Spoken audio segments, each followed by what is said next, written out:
বাংলাদেশের কোন যে সকল কুকুর কুত্তার লেজ গুটায়া পালাইছে এই সকল কুত্তাকে আর বাংলাদেশে ঢুকতে দেওয়া হবে না। সেনা প্রধান হচ্ছে হাসিনার আর একটা গোলাম কুকুর। এক কুকুরের বাচ্চা দিয়ে আর এক কুকুরকে স্বাধীন করা যাবে না। আমরা যখন কুকুরকে দেশ ছাড়া করেছি, কুকুরের বংশ সহ উৎখাত করে দেশ ছাড়া করব। কুত্তা দিয়ে যদি দেশ শাসন করার দুরভিসন্ধি করা হয়, সেনা প্রধানকে বলছি আমরা লক্ষ লক্ষ আবু সাইদ বুক পেতে দিয়ে ক্যান্টনমেন্ট উড়িয়ে দেব। বাংলাদেশ নিয়ে কোনো ষড়যন্ত্র করবেন না। আপনার বেঁচে পালাবার কোনো জায়গা নাই। আপনার অপশন হচ্ছে দুইটা, বাংলাদেশের কারাগারে থাকবেন নাকি বেলজিয়ামের কারাগারে থাকবেন। আপনাকে সিদ্ধান্ত নিতে হবে আপনার কবর কি বঙ্গোপসাগরে হবে না আটলান্টিকে হবে। বাংলাদেশের ফেরাউনের পরের নীল নদে যেভাবে কবর খুঁজে বের করা হয়েছিল, আপনার জন্য বাংলার নীল নদ প্রস্তুত করা আছে। বাংলার মাটি ফেরাউনকে যেভাবে মিশরের মাটি নেয় নাই, বাংলার ফেরাউনকেও বাংলার মাটি কবর দিতে দেবে না। আপনার ভাসায় দেওয়া হবে, বঙ্গোপসাগরে ভাসায় দেওয়া হবে। আপনার জানাজা হবে না, গোসল হবে না, কেউ আপনার জানাজা পড়বে না। যারা শেখ পরিবার দালালদের জানাজা পড়বে, ওরা হচ্ছে বাংলার গাদ্দার ঘসেরি বেগম এবং মীর জাফর। বাংলাদেশের সেনা প্রধান থেকে শুরু করে সশস্ত্র বাহিনী যারা আছে, পুলিশ, র্যাব, আর্মির যারা বাহিনী আছে, দিল্লির সেবাদাস বুদ্ধিজীবীরা মিলে বাংলাদেশের এই ঐতিহাসিক বাংলা বসন্তকে হাইজ্যাক করবার যে ষড়যন্ত্র করছে, আমরা দেশবাসীকে বলবো সতর্ক থাকবেন, মাঠ ছাড়া যাবে না। যেই প্রজাতন্ত্রের কর্মচারীরা আমাদের টাকায় অস্ত্র কিনে, বুলেট কিনে আমাদের হাজার হাজার মানুষকে গুম খুন করেছে, সেই সেনা প্রধানের হুকুমে বাংলাদেশ চলতে পারে না, পারবে না। আমরা সেনাবাহিনীকে বলছি ব্যারাকে ফিরে যান, কারফিউ উড্ডু করেন। This is not your business. Bangladesh এদেশের সাধারণ মানুষরা রক্ত দিয়ে স্বাধীন করেছে, রক্ত দিয়ে প্রতিহত করবে এবং লালন পালন করবে। আওয়ামী দিল্লির দাসত্বকে পিছনের রুম থেকে ফিরায় এনে আসা দাসখত দেওয়া বুদ্ধিজীবীরা, যেই সকল বেশ্যা বেহায়ারা গত 16 বছর এই ফ্যাসিবাদের বিরুদ্ধে কথা বলে নাই, আমরা তাদের কাউকে অন্তর্বর্তীকালীন সরকারের অংশ হইতে দেব না, দেব না। প্রিয় দেশবাসী, আপনারা জানেন দিল্লি এখন তার শেষ কার্ড খেলতেছে।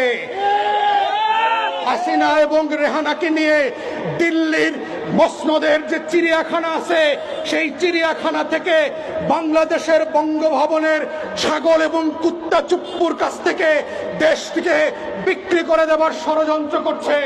তাই দেশবাসীকে আমরা বলছি, আপনারা রাস্তায় থাকেন, সেনাবাহিনীর কথা মতো বাংলাদেশ চলবে না, তাদের কথা মতো আমরা ঘরে ফিরে যাব না। রাজপথে যারা রক্ত দিয়ে, জীবন দিয়ে, শাহাদাতের মাধ্যমে এই দেশকে দিল্লির দাসত্ব থেকে স্বাধীন করেছে, তাদের বক্তব্যে দেশ চলবে। তারা নির্ধারণ করবে আগামী দিনে কেয়ারটেকার কিভাবে গঠিত হবে।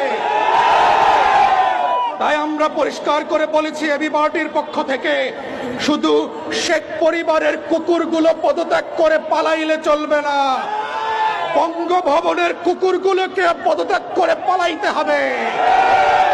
আমরা নতুন প্রধান বিচারপতি বানাবো, সেই বিচার বিভাগ আমার আপনার পক্ষে কথা বলবে। মজলুমকে আটক করবে না, রিমান্ডের নামে হারুনের ভাতের হোটেলে নিয়ে হাত পায়ের নখ তুলে দেবে না। বাংলাদেশকে নতুন করে আবার পুনর্গঠন করতে হবে। এই বাংলাদেশ হবে আমার আপনার বাংলাদেশ।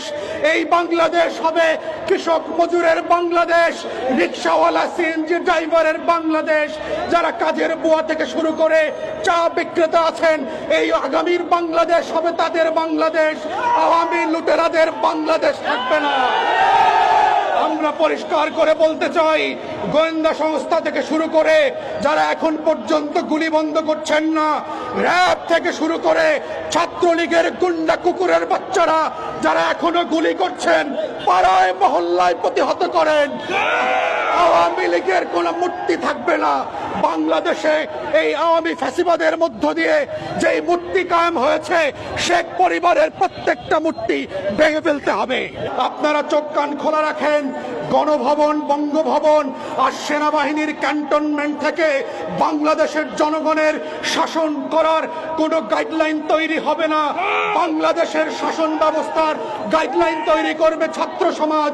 শহীদ মিনার, শাহবাগ থেকে লক্ষ লক্ষ জনতারা ঠিক করবে আগামীর বাংলাদেশ কিভাবে চলবে, কারা অন্তর্বর্তীকালীন সরকারের প্রধান হবে, কারা সদস্য হবে, কারা প্রধান বিচারপতি হবে, কারা পুলিশ, র‍্যাব, বিজিবির সদস্য হবে। তাই আমরা অনুরোধ করছি দেশবাসীকে, চোখ কান খোলা রাখবেন। রাজপথ ছাড়া যাবে না। সেনা প্রধানের বক্তব্য আমরা মানি না। আপনাদের চাকরি হচ্ছে ব্যারাকে। কুত্তার মতো যেভাবে হাসিনা পালাইছে, আপনার সৈন্যবাহিনীদেরকে অর্ডার করে ব্যারাকে ফিরায় নেন। It is not your business to run and govern a free and independent country after the second liberation, after the mass uprising and genocide of thousands of our martyrs.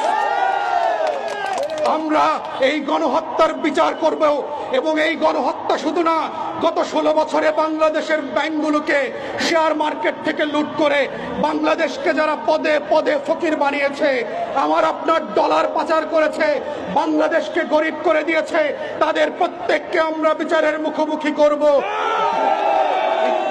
আপনার বেঁচে পালাবার কোনো জায়গা নাই। আপনার অপশন হচ্ছে দুইটা, বাংলাদেশের কারাগারে থাকবেন নাকি বেলজিয়ামের কারাগারে থাকবেন। কারাগার ছাড়া হাসিনার আর যাওয়ার জায়গা নাই। আপনাকে সিদ্ধান্ত নিতে হবে, আপনার কবর কি বঙ্গোপসাগরে হবে না আটলান্টিকে হবে। বাংলাদেশের ফেরাউনের পরের নীল নদে যেভাবে কবর খুঁজে বের করা হয়েছিল, আপনার জন্য বাংলার নীল নদ প্রস্তুত করা আছে।